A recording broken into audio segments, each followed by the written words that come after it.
hello' নমস্কাৰ সকলকে স্বাগতম জনাইছোঁ মোৰ চেনেলৰ আন এটি ভিডিঅ'লৈ আৰু আজি আমি যাবলৈ ওলাইছোঁ এটা সুন্দৰ ৰোড ট্ৰিপলৈ বলক এইটো আগলৈকে আপোনালোকক কৈ আছোঁ আৰু এয়া তাই কিবা পাহৰি আহিলে তো ল'বলৈ আকৌ দৌৰিছে ৰুমলৈ বলক তেন্তে ভিডিঅ'টো আৰম্ভ কৰোঁ লেটছ গো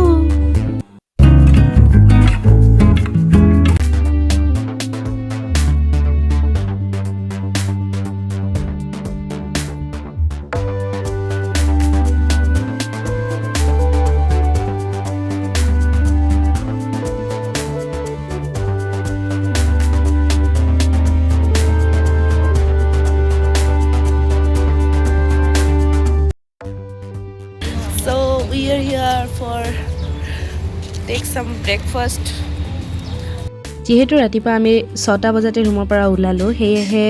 আমি ভাবিলোঁ যে জিৱা ভেজতে অকণমান চাহ বা কফি খাই লওঁ আৰু যিটো আমাৰ একচুৱেলি এটা বেয়া ডিচিশ্যন আছিলে যাৰ বাবে আমি গোটেই ৰাস্তাটো মানে ৱাছৰুম বিচাৰি যাবলগীয়া হ'ল আৰু কিছুমান তেল ডিপোত আমাক ক'লে যে তেওঁলোকৰ ৱাছৰুম বন্ধ আছে বা তেনেকুৱা বহুতখিনি কথা তো আমাৰ অকণমান প্ৰব্লেম হৈছিলে বাট আমি এইখিনি পাৰ কৰি ল'লোঁ তো আপোনালোকক মই সাজেষ্ট কৰিম যে এনেকুৱা চাহ বা কফি ৰাস্তাত ৰোড ট্ৰিপত গ'লে নাখাবলৈ প্ৰায় 4-5 ঘণ্টা পিছত আমি 10টামান বজাত পাই গ'লোহি মাউকডক ভিউ পইণ্ট যিটো নেকি চেৰাপুঞ্জী যোৱা ৰাস্তাতে পায় ইয়াতে বাঞ্জি জাম্পিং হয় লগতে ইয়াতে জিপ লাইনো হয় আমি ভাবিছিলোঁ যে আমি জিপ লাইনিং কৰিম কিন্তু বিভিন্ন কাৰণত আমি নকৰিলোঁ আমি ইয়াতে এটা মাকৈ কিনিলোঁ আৰু ধুনীয়া বতাহৰ মজা ল'লোঁ লগতে এই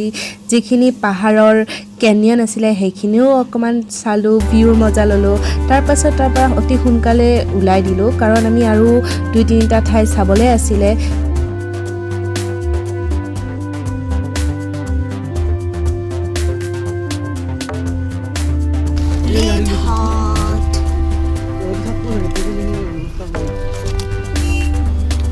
জ্বলা বহুত জ্বলা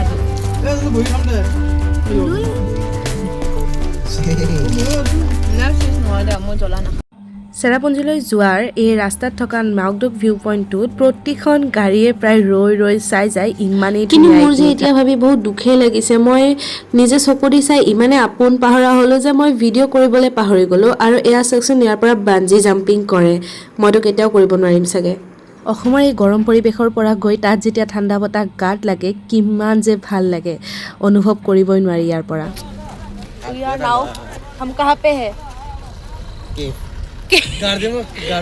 गार्डन ऑफ केव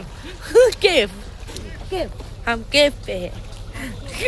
আমি পাই গ'লোহি চেৰাপুঞ্জী আৰু প্ৰথমে আমি আহিছোঁ গাৰ্ডেন অফ কেভ চাবলৈ তাত গৈয়ে দেখিছোঁ গোটেইখন কুঁৱলী আচলতে এইবোৰ মেঘ ইমান যে ভাল লাগিছে পৰিৱেশটো কিছু ঠাণ্ডাও লাগিছে আকৌ ভাবিছোঁ জেকেটটো ল'লেও গৰম লাগে তথাপি এনেদৰে ওলাই আহিলোঁ আৰু ইয়াতে আমি টিকট কাটিব লাগিব পাৰ পাৰ্চন 100 rupees প্ৰথমতে ভাবিছিলোঁ 100 rupeesনো ইমান কিয় কিন্তু যেতিয়া ভিতৰত গ'লোঁ মানে ইটছ ৱৰ্থ ইট আপোনালোকে চাই যাওকচোন আমিনো কি দেখিলোঁ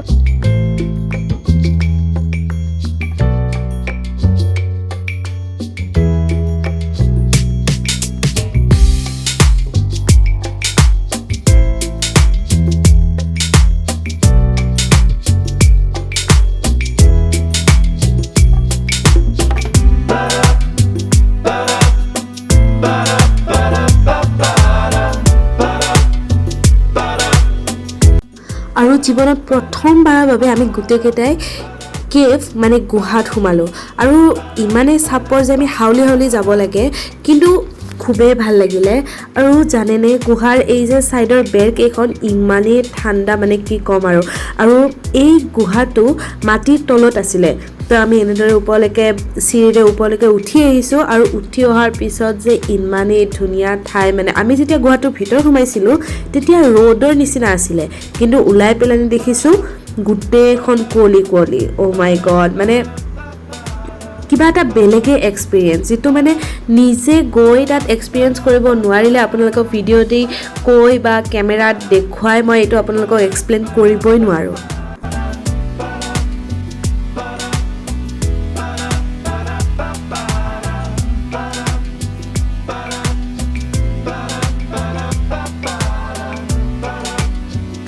আৰু এই গাৰ্ডেন অফ কেভ ঠাইখনত টোটেল 12টা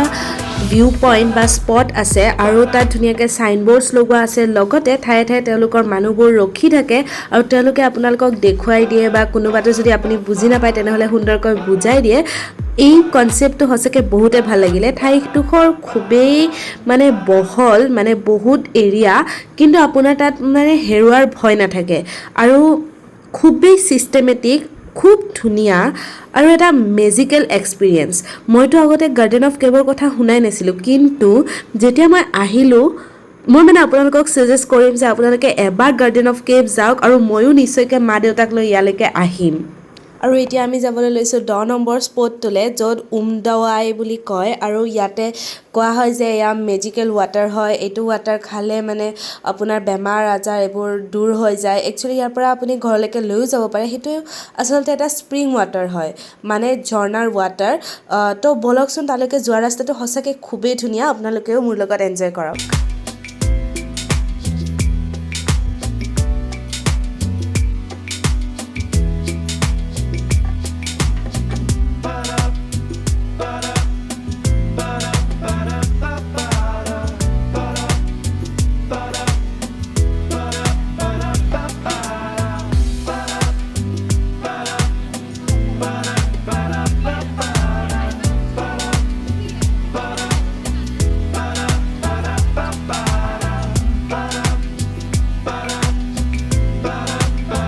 ইয়াতে বাঁহৰ চুঙা দি আছিলে য'ত আপুনি পানী ঘৰলৈকে লৈ যাব পাৰে বা নিজৰ বটলতো লৈ যাব পাৰে কিন্তু আমাৰ অৱশ্যে অনা নহ'ল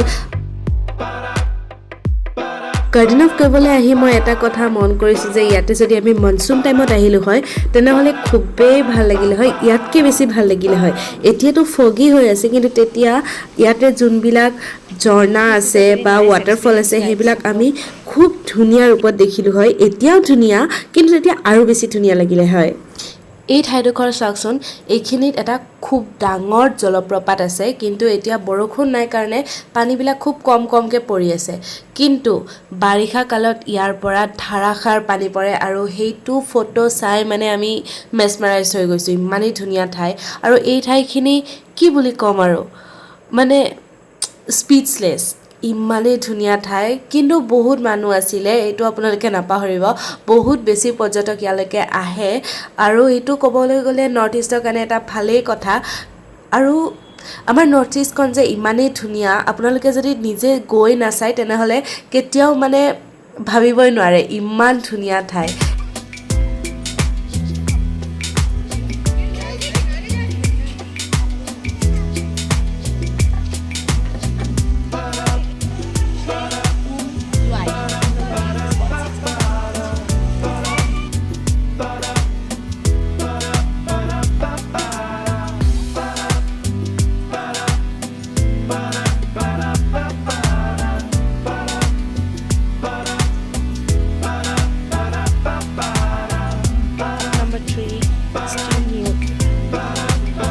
ঘূৰি ঘূৰি আমি আকৌ এটা গুহা পালোহি আৰু এই গুহাটো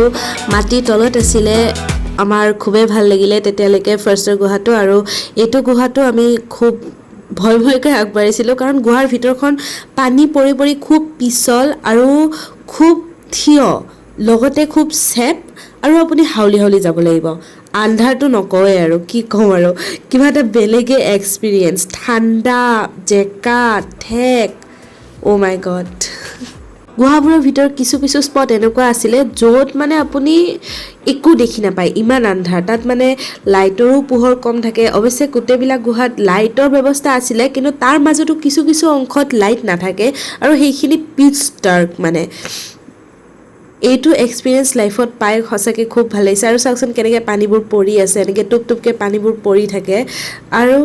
যিহেতু বহুত মানুহ থাকে সেইকাৰণে ইমান এটা ভয় নালাগে কিন্তু পৰাৰ ভয়টো সঁচাকৈ বহুত বেছি বহুত পিছল আচলতে তলৰ মজিয়াখন আৰু এয়া আমি গুহাৰ পৰা বাহিৰত ওলাই আহিলোঁ খুব এটা সুন্দৰ এক্সপিৰিয়েঞ্চ আপোনালোকে জীৱনত এবাৰ জৰুৰ ল'ব এনেকুৱা এক্সপিৰিয়েঞ্চ গুহাৰ ভিতৰত আৰু লাষ্ট স্পটটো আছিলে এটা হাৰ্ট শ্বেপৰ খোদিত থকা শিল তাত আমি চাবলৈ গৈছিলোঁ কিন্তু পানী ভৰি আছিল কাৰণে আমি ইমান ভালকৈ দেখি নাপালোঁ আৰু এতিয়া আমি গাৰ্ডেন অফ কেভৰ এক্সিট পইণ্টলৈ গৈ আছোঁ আৰু এই ঠাইখিনিও খুবেই ভাল লগা মানে খুব ফটো উঠিব পৰা এনেকুৱা লাগে যে প্ৰতিটো ঠাইতে ৰখি ফটো উঠো নেকি আমি চেৰাপুঞ্জীত টোটেল 4টা ঠাই কভাৰ কৰিছিলোঁ কিন্তু যদি এটা ভিডিঅ'তে মই গোটেই 4খন ঠাই দেখুৱাও তেনেহ'লে ভিডিঅ'টো খুবেই দীঘলীয়া হৈ যাব তাৰ বাবে মই আপোনালোকৰ বাবে নেক্সট পাৰ্ট 2 এটা আনি আছোঁ তাৰ বাবে মোৰ চেনেলটো সাবস্ক্ৰাইব কৰি দিব যাতে চেৰাপুঞ্জীৰ পাৰ্ট 2ৰ ভিডিঅ'টো দেখিবলৈ পায় আজিলৈ এই ভিডিঅ'টো ইমানতে সামৰিছোঁ লগ পাই আছোঁ নেক্সট ভিডিঅ'ত বাই